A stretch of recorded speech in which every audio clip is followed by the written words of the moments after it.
He wasn't under the bed. He wasn't in the closet. He was right there at the dinner table, hiding in plain sight. A child, they called him. But his eyes held the wisdom of centuries, cold and empty.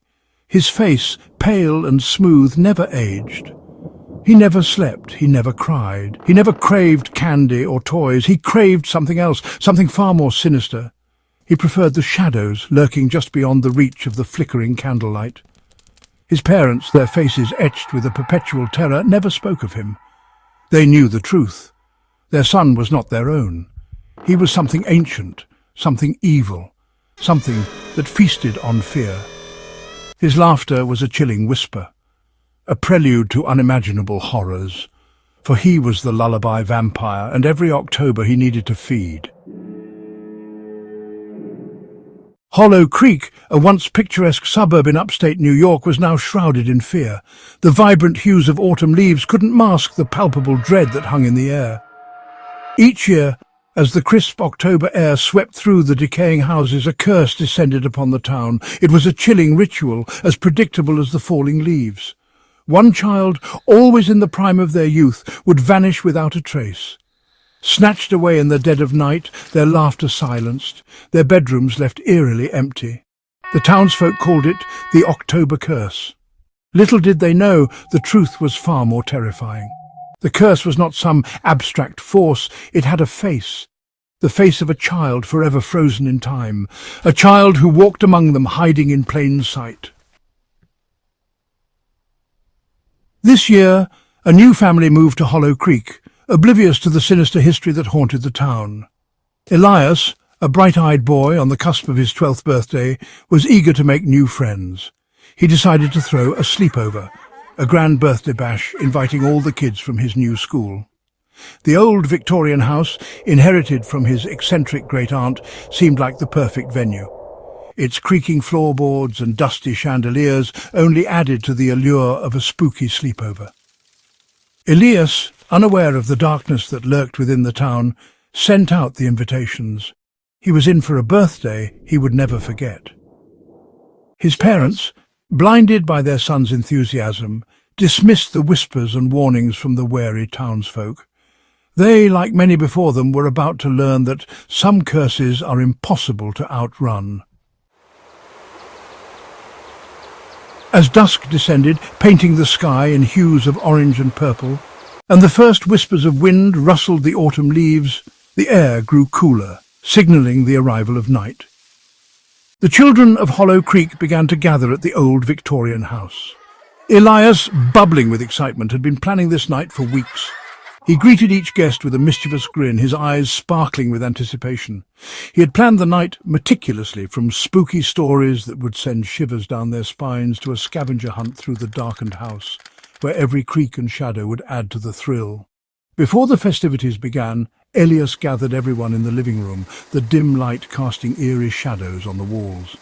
"Now, I know you all want this to be the spookiest sleepover ever," he said, his voice filled with excitement. His eyes twinkled with a mix of mischief and seriousness. "So, I've come up with some rules. 3 simple rules. Rule number 1, no going outside after midnight. Rule number 2, no leaving your assigned rooms without a buddy. And rule number 3, he paused for effect, lowering his voice to a dramatic whisper, no lullabies." The children giggled nervously, their young minds dismissing the rules as part of the spooky theme. They thought it was all in good fun, unaware of the true importance of those rules, particularly the last one. Little did they know, the night held secrets that would make them wish they had listened. The night unfolded with all the makings of a classic spooky sleepover. The air was thick with anticipation, and the children were eager for a night of thrilling tales and eerie adventures. Ghost stories shared in hushed whispers, each tale more terrifying than the last, sent shivers down their spines. Shadows danced on the walls, taking on sinister shapes that seemed to move with a life of their own. The constant creaking of the old house kept the children on edge, every sound amplified in the stillness of the night. But as the grandfather clock chimed midnight, a palpable shift occurred. The air grew heavy, almost suffocating, as if the house itself was holding its breath. A bone-chilling silence descended upon the house, so profound that even the slightest rustle seemed deafening. Unbeknownst to the children, the lullaby vampire was among them, hidden in plain sight, blending seamlessly into the shadows. He had been waiting for this moment, the stroke of midnight, when the veil between the living and the supernatural thinned.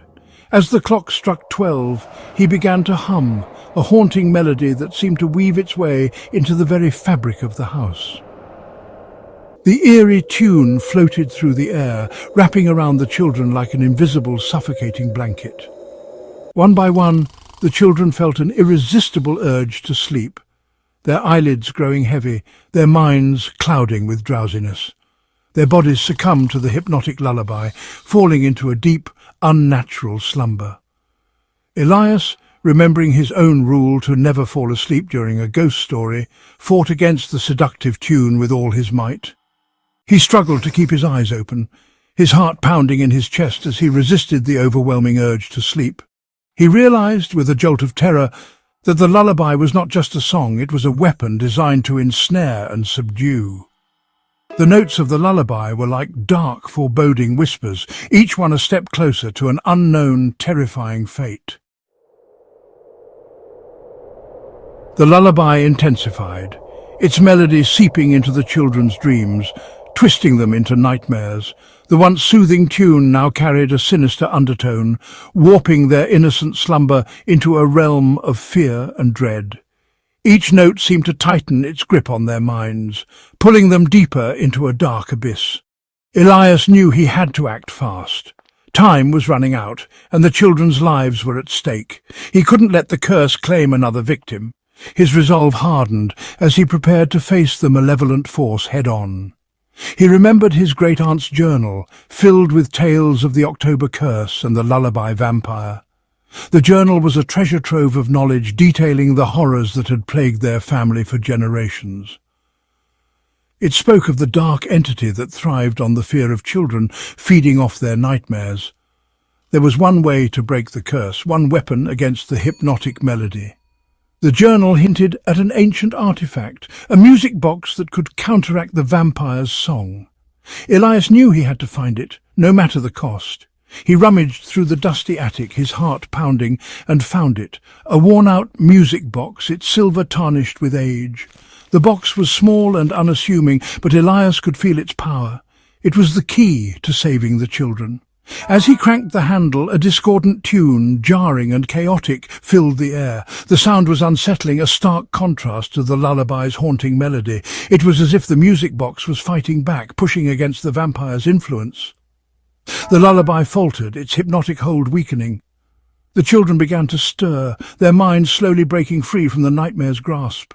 The music box's tune grew louder, overpowering the lullaby's sinister notes.